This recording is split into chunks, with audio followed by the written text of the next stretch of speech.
अस्सलाम वालेकुम dear students. आज दूसरा लेक्चर है, मैं आपके सामने हाज़िर हूँ। तो बिला तमीद लेक्चर की तरफ आगे बढ़ते हैं।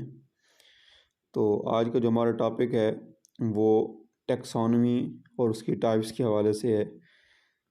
तो मैं आपको यहाँ पे ओपन करके दिखाता हूँ। आज का हमारा पहला क्वेश्चन जो डिस्कस हमने करना वो है टैक्सोनॉमी की हमें डेफिनेशन उसको डिफ़ाइन करना है। तो what is taxonomy? The classification of something specially organisms, यानी किसी भी चीज़ की ग्रोहबंदी करना या उनको अलग अलग ग्रुप्स में तकसीम करना, ख़ास तौर पर ऑर्गेनिजम्स जानदारों को, उसको हम टैक्सोनॉमी कहते हैं। ठीक है। इसके बाद है दूसरा एक बहुत ही मशहूर टैक्सोनॉमी है, व्हाट इज़ ब्लूम टैक्सोनॉमी। ठीक है। तो ब्लूम टैक्सोनॉमी को हम यहाँ पर डिफ़ाइन करते हैं the taxonomy of educational objectives known as Bloom taxonomy, यानी जिसमें हमारे तलीमी मकासद होते हैं जिस टैक्सोनॉमी में, उसको हम कहते हैं वो ब्लूम टैक्सोनॉमी है। Is one of the most recognised learning theory in the field of education, यानी वो कह रहे हैं कि तालीम के मैदान में सबसे ज़्यादा जो जाना पहचाना नाम है वो ब्लूम का है, यानी उसकी जो एजुकेशनल थाट्स हैं, ठीक है, उसके व्यूज़ हैं, उसकी थिंकिंग्स हैं, उसका सबसे ज़्यादा वो मशहूर है। ठीक है। अच्छा, अब इसकी दूसरी क्वालिटी क्या है ब्लूम टैक्सोनॉमी की? Educators often use Bloom taxonomy to create learning outcome, यानी लर्निंग आउटकम को क्रिएट करने के लिए जो है, जो एजुकेटर्स हैं, जो टीचर्स हैं, वो इसको हम इस्तेमाल करते हैं। That target not only subject matter, जिसमें ना सिर्फ सब्जेक्ट मैटर को देखा जाता है, but also the depth of learning, यानी लर्निंग की जो गहराई है, यानी स्टूडेंट्स को कितनी समझ आई है, उसकी कितनी नहीं है, उसके साथ भी इसका ताल्लुक होता है। एक तो जो चीज़ हम पढ़ा रहे हैं, जो मटेरियल, उसके साथ इसका ताल्लुक होता है। दूसरा इस बात के साथ होता है कि जो बच्चों को पढ़ाया गया क्या बच्चों को समझ आई है, अगर समझ आई है तो कितनी हद तक आई है। ठीक है। इसका दूसरा पॉइंट है they also create assessments that accurately report on students, यानी ये ऐसी जो ब्लूम टैक्सोनॉमी है, ये ऐसी असेसमेंट इसकी मदद से हम बना सकते हैं जो बच्चे के बारे में जो एक्यूरेट रिपोर्ट, यानी उसकी कारकर्दगी के बारे में, क्लास के ओवरऑल रिजल्ट्स के हवाले से, उसके टेस्ट के हवाले से, उसके बिहेवियर के हवाले से, तमाम चीज़ों को देखते हुए जो बच्चे की रिपोर्ट है उसको यानी क्रिएट करने में हमारी मदद करती है। उसी रिपोर्ट की बुनियाद पर फिर हम क्या करते हैं, बच्चे की जो आउटकम है उसके बारे में जान सकते हैं। क्वेश्चन नंबर 3 है कि how many learning domain Bloom taxonomy has, right their names. Bloom taxonomy has 3 learning domains, यानी ब्लूम टैक्सोनॉमी की मेन 3 लर्निंग डोमेन्स हैं। Number 1 cognitive domain, number 2 affective domain, number 3 psychomotor domain. अब हम इन तीनों को अलग अलग डिफ़ाइन करते हैं। ठीक है।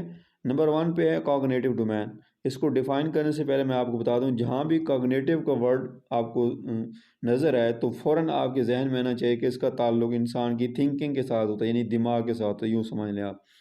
अब इसको हम डिफ़ाइन करते हैं। The cognitive domain is focused on intellectual skill, यानी उसकी जहानत की जो खूबियाँ हैं उसके साथ सच है, जैसा कि उसकी क्रिटिकल थिंकिंग, प्रॉब्लम सॉल्विंग, अगर उसको कोई प्रॉब्लम आ गया तो उसका हल कैसे निकालता है, एंड क्रिएटिंग और नॉलेज बेस, यानी जिसका ताल्लुक जो है थिंकिंग के साथ हो, नॉलेज का ताल्लुक भी थिंकिंग के साथ होता है, इंटेलेक्चुअल स्किल्स का ताल्लुक भी थिंकिंग के साथ होता है, क्रिटिकल थिंकिंग का ताल्लुक भी इंसान के दिमाग के साथ होता है। ठीक है। तो ये सारी किस चीज़ में आ जाती हैं, कॉग्निटिव डोमेन में। इसके बाद जो उसकी दूसरी डोमेन है वो है अफेक्टिव डोमेन। ठीक है। अफेक्टिव, अफेक्शन से ये वर्ड निकला है, अफेक्शन का मतलब होता है मोहब्बत। ठीक है। इसमें जो है वैल्यूज़ आ जाती हैं, उस एटीट्यूड आ जाता है, उसकी दिलचस्पियाँ आ जाती हैं कि कौन कौन से फील्ड में दिलचस्पी है बच्चे की, कौन से में नहीं है, वैल्यूज़। ठीक है। उठने की, बैठने की, सलाम करने की। ठीक है। एटीट्यूड उसका अपने अपने टीचर्स के साथ, अपने दोस्तों के साथ क्या एटीट्यूड है, यानी अफेक्शन। अफेक्शन में सारी ये चीज़ें होती हैं। ठीक है। उसके साथ अफेक्टिव डोमेन होती है।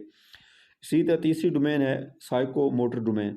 साइको मोटर डोमेन में जो है, the psycho motor domain encompasses the ability of learner to physically complex task, यानी कोई भी आप काम उसको दें जो उसको फिजिकली करना पड़े। ठीक है। जैसे हम कोई एक्सरसाइज उसको देते हैं जिसमें उसका जिस्म इन्वॉल्व हो। ठीक है। एंड परफॉर्म मूवमेंट जिसमें उसकी हरकत हो, एंड स्किल, यानी हरकत भी उसमें हो उसकी, और उसकी स्किल भी कोई ना कोई इस्तेमाल हो, तो किस में आ जाता है, साइको मोटर डोमेन में। तो मैं दोबारा बता दूं, कॉग्निटिव का जहाँ पे लफ्ज़ आएगा थिंकिंग के साथ, अफेक्टिव जहाँ पे आएगा वहाँ पे अफेक्शन यानी एटीट्यूड वैल्यूज़ के साथ, और जहाँ साइको मोटर आएगा तो फिजिकली कोई भी आप टास्क देते हैं उसके साथ उसका ताल्लुक होगा। क्वेश्चन नंबर 4 है how many level Bloom taxonomy has. Bloom taxonomy has 6 levels. Next last question हमारा, write the name of level of Bloom taxonomy step by step, यानी स्टेप बाय स्टेप हमने बताना है कि जो 6 लेवल हैं इसमें पहला लेवल क्या होता है ब्लूम टेक्सोनमी में, नॉलेज होता है। नॉलेज के बाद क्या होता है दूसरा step, comprehension. Number 3 application. Number 4 analysis. Number 5 synthesis. Number 6 evaluation. अब मैं बताता हूँ, मतलब आप किसी चीज़ के ऊपर काम करें उसके बारे में आपको पता होना चाहिए, नॉलेज होना चाहिए कि ये चीज़ क्या है, इसका बैकग्राउंड क्या है, यानी उसके बारे में नॉलेज होना ज़रूरी है। जब उसके बारे में आपका नॉलेज आ जाएगा तो फिर आप उस नॉलेज को आगे कहीं पे एक्सप्लेन करना चाहेंगे, ठीक है। एक्सप्लेन करेंगे, अपने अपने जहन में कोई उसके हवाले से खाका बनाएंगे, और जब खाका बन जाएगा तो फिर उस खाके को आप किसी चीज़ पर इम्प्लीमेंट यानी अप्लाई करने की कोशिश करेंगे फिज़िकली। जब अप्लाई हो जाएगा तो उसके बाद फिर क्या करेंगे, उसका एनालिसिस करेंगे, यानी मैंने इसको अप्लाई किया तो अप्लाई करने के बाद उसके रिज़ल्ट्स क्या है उसका एनालिसिस होगा। जब एनालिसिस हो जाएगा तो उसके रिज़ल्ट्स आ जाएंगे हमारे पास। उन रिज़ल्ट्स को हमने क्या करना है, सिंथेसाइज करना है, यानी एक शक्ल में लिखना है, टेबल की शक्ल में जो है उसको हमने लिखना है, ठीक है। जब वो सारे सिंथेसाइज हो जाएंगे तो उसके बाद एंड पे क्या आएगी, एवेलुएशन। यानी उन सारे रिज़ल्ट्स की बुनियाद पर हम कह सकेंगे कि स्टूडेंट की कारकर्दगी क्या है, स्टूडेंट जो है कोई चीज़ लर्न कर रहे हैं या नहीं कर रहे, ठीक है। तो ये इस हाईएस्ट लेवल इसमें क्या है, एवेलुएशन है। लोवेस्ट लेवल क्या है इसमें, नॉलेज है, और हाईएस्ट क्या है, एवेलुएशन है। ये पूछ सकता है कि ब्लूम टेक्सोनमी का लोवेस्ट लेवल कौन सा है, तो लोवेस्ट लेवल उसका नॉलेज है और हाईएस्ट लेवल उसका कौन सा है, एवेलुएशन। और वो ये भी बाज़ औक़ात मैंने देखा है पेपर्स के दौरान वो इसकी दे देता है, नॉलेज कम्प्रीहेंशन ये सारी चीज़ें देते हैं, तरतीब मुख्तलिफ तरतीब होती हैं, लेकिन आपको दुरुस्त तरतीब का भी इसका इल्म होना ज़रूरी है ताकि आप वहाँ पे जो है अपने MCQs को जो है सही तौर पे जो है सिलेक्ट कर सकें।